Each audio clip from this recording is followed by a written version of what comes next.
matin. On va parler de cet élève en garde à vue à Tourcoing, soupçonné d'avoir agressé une enseignante qui lui demandait de retirer son voile.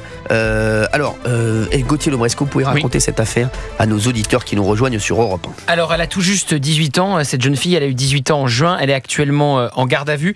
On ne sait pas exactement où ça s'est passé parce qu'elle a giflé son enseignante et avant de lui donner d'autres coups. On ne sait pas si c'est dans la cour ou si c'est non loin de la sortie de l'école. Tout ce qu'on sait, c'est que c'était bien au sein de l'établissement scolaire. Il y a différentes sources qui expliquent que cette jeune fille, au moment où elle allait sortir de l'école, était en train de remettre son voile, mais elle le fait au sein, encore une fois, de l'établissement scolaire. Et à ce moment-là, cette professeure qui n'était pas la sienne directement, qui est une prof dans l'établissement scolaire, mais qui n'avait pas cette jeune fille dans sa classe, lui demande de retirer son voile, de respecter tout simplement la loi de 2004 sur l'interdiction de signes ostentatoires religieux au sein de des établissements scolaires. Et là, elle refuse de retirer son voile, elle gifle cette professeure avant de lui donner d'autres coups et de partir. Et donc elle est en garde à vue et elle n'a plus le droit de mettre un pied évidemment dans cette école jusqu'à ce qu'on aille au bout d'une potentielle évidemment exclusion définitive. Exactement. Moi ce que je crains c'est que le JDD rapporte que l'enseignante elle a rendu la gifle. Qu'elle a reçue. Moi, ce que je crains, c'est qu'on aille dire à l'enseignante, mais il ne fallait pas que vous rendiez la gifle. Ouais, c'est vrai. Mais bon, j'espère pas quand même. Pas si bronzé. Mais elle a raison, Valérie Benhamou, elle a raison de se poser la question. Bravo, Benhamoun. On est avec un auditeur qui nous appelle, je crois, de Nouvelle-Calédonie, New Caledonia, il y a marqué.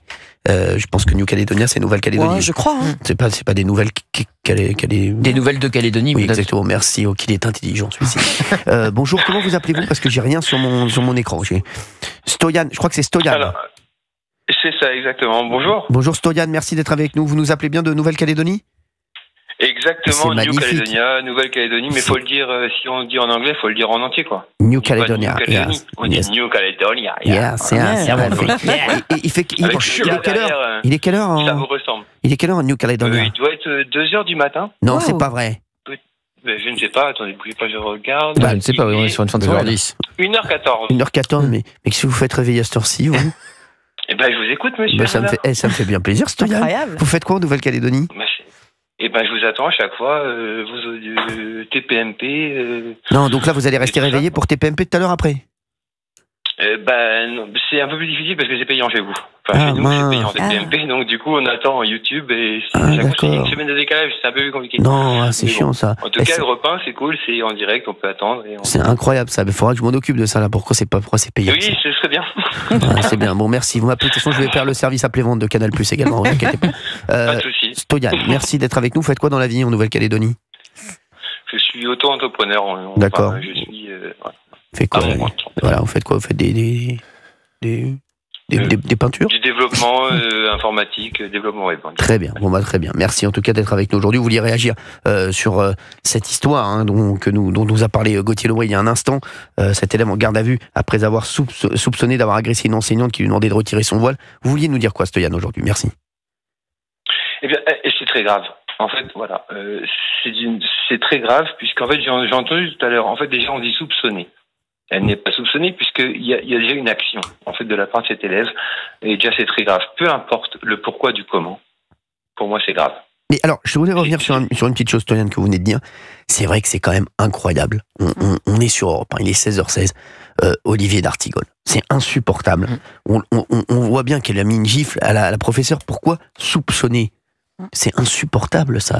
Oui, mais j'ai pas de crainte sur la réaction bien sûr, à savoir de l'académie et du ministère. Oui, mais il faut. Il n'y a pas de soupçon, il y a des faits qui sont établis. Non, mais c'est ça. Il y a un conseil de discipline. Oui, elle ne peut pas se représenter dans son établissement. Un conseil de discipline, d'après ce que j'ai pu lire, est convoqué dans les tout prochains jours. Donc il y a plutôt une réaction immédiate, et tant mieux. Oui. Non, après, c'est les menaces qui peuvent tomber sur cette professeure. Souvenez-vous ce qui s'est passé pour le proviseur du lycée Maurice Ravel. Ce lycée où un proviseur a empêché, même chose, l'accès à une jeune femme voilée qui en plus après a diffamé son professeur sur les réseaux sociaux en disant que il y avait eu un échange musclé avec lui, ce qui était complètement faux. Eh bien, il a mis fin à sa carrière, il a pris une retraite anticipée parce qu'il était sous le coup de menaces islamistes. Donc c'est ça aussi. D'ailleurs, il y a eu droit de retrait de tous les collègues de cette professeure en disant on ne va pas travailler, droit de retrait, parce qu'évidemment, ils ont peur pour leur sécurité. Alors moi j'aimerais. Est-ce que je peux dire quelque chose là-dessus? Allez-y, dites-moi. Parce que je disais, c'est quelque chose qui me. Voilà, on a entendu tout à l'heure Madame Benaïm, en fait, qui dit cette professeure est soupçonnée aussi d'avoir répondu. Oui. Rien que de dire ça, soupçonnée d'avoir répondu. Moi, je suis désolé, la seule soupçonnée pour l'instant d'avoir mis une gifle à sa professeure, c'est l'élève. Aujourd'hui, on n'est pas d'accord avec la prof et déjà tout de suite on lui met à l'antenne d'Europe 1. Je suis désolé, peut-être que c'est vrai, c'est peut-être qu'un soupçon, mais déjà, là pour elle sur les réseaux sociaux, c'est très grave.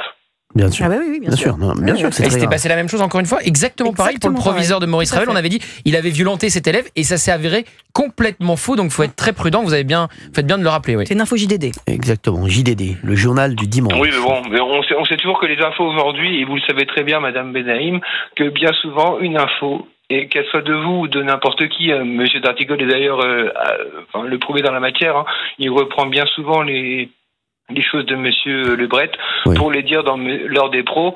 C'est des choses qui sont reprises pour dire sur la composition du gouvernement. qu'il a repris.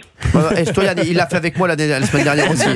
Ça s'appelle du recel d'informations. Je vous donnerai une proposition pour le gouvernement. Mais ça s'appelle le téléphone arabe et je suis désolé, ce n'est pas mais c'est le mot de cette truc, c'est le téléphone arabe et à chaque fois tout est et comment on dit on dit ça, on dit un truc en plus, on dit un truc en plus, on dit un truc peu. Au final, c'est pas ça du tout.